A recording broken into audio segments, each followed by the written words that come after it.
So, boys and girls, on Friday, we told a very sad story. Everything had been so beautiful and lovely and delightful. Adam and Eve were only loving each other, trusting in God. And then Eve believed that lie of the devil. God had said to her and to Adam, the day that you eat of it, you will surely die. Now, boys and girls, when I was a little girl, I thought, oh, that's strange. They didn't really die, but they did. They did in two ways. That part in them that loved God and trusted God, it was dead. It had died. And also their bodies were starting to get old, and they would die eventually too. In those days, boys and girls, now almost no one becomes as old as 100.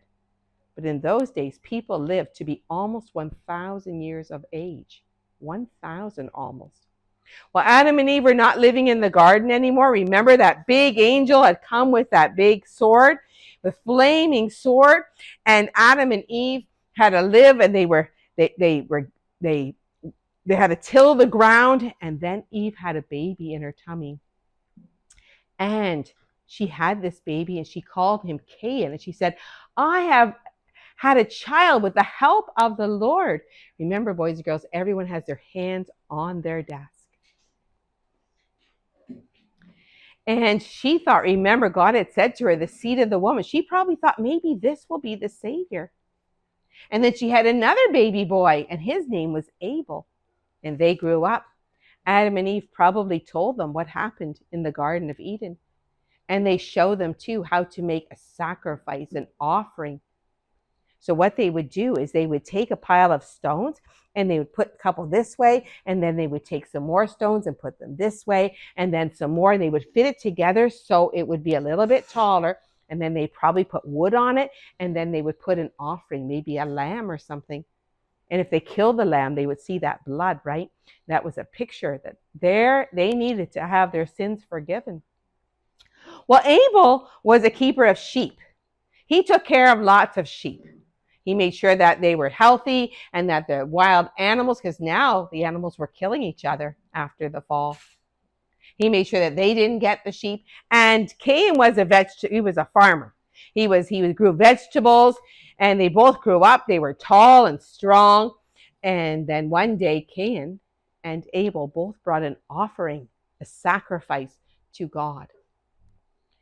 Cain went and brought some of his vegetables. He put them on his altar. We also know the Bible tells us that his heart was not right to God. And Abel brought a lamb. He killed that lamb. And that lamb, of course, boys and girls, was a picture. Someday somebody's blood would shed so that my sins, Abel's sins, could be forgiven. We know who that is. But Abel and Cain didn't know that yet. They knew that a Savior would come, but they didn't know it was Jesus, like we do today. Well, God liked Abel's sacrifice, but he did not respect Cain's sacrifice. He did not. We don't know how they knew.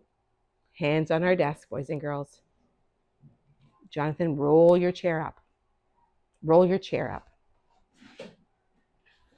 He didn't. We don't know exactly how. Some people think that fire came down from heaven and went on Abel's, and some people think that maybe God spoke to them. We don't know. But they knew. Abel knew that God had loved his. Abel had come to the Lord with a humble heart, but there was something wrong in Cain's. And when Cain saw that Abel's offering, that God liked Abel's and not his, he was angry. He was very angry. Tyson, could you close that door for us for a second?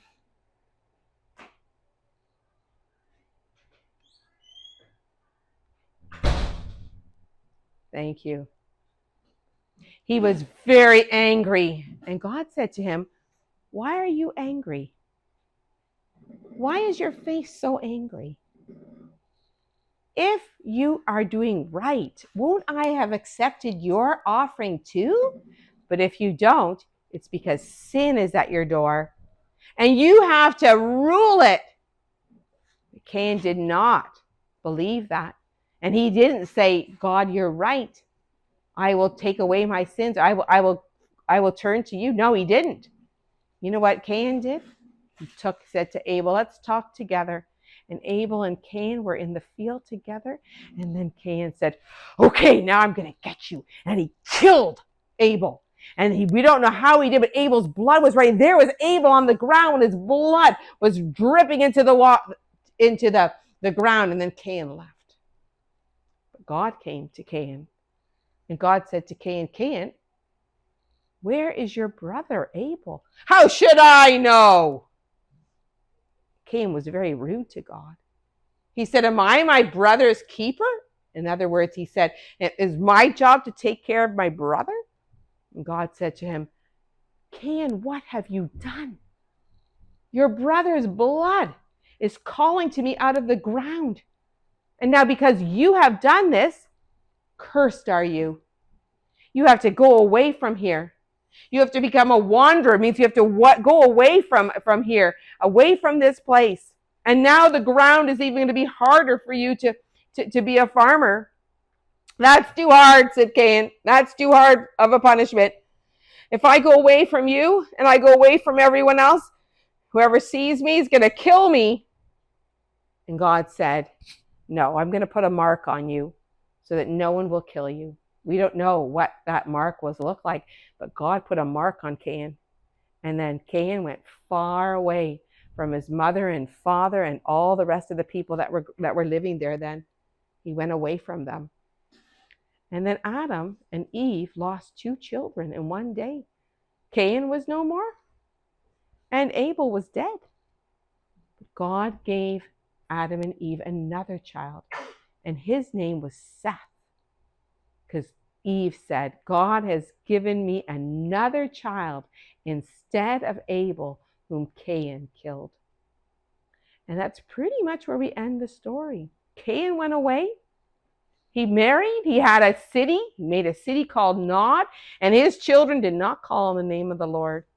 Seth had children, lots of children, and they had children, and they had children. And then, boys and girls, we'll talk a little bit about more of that tomorrow.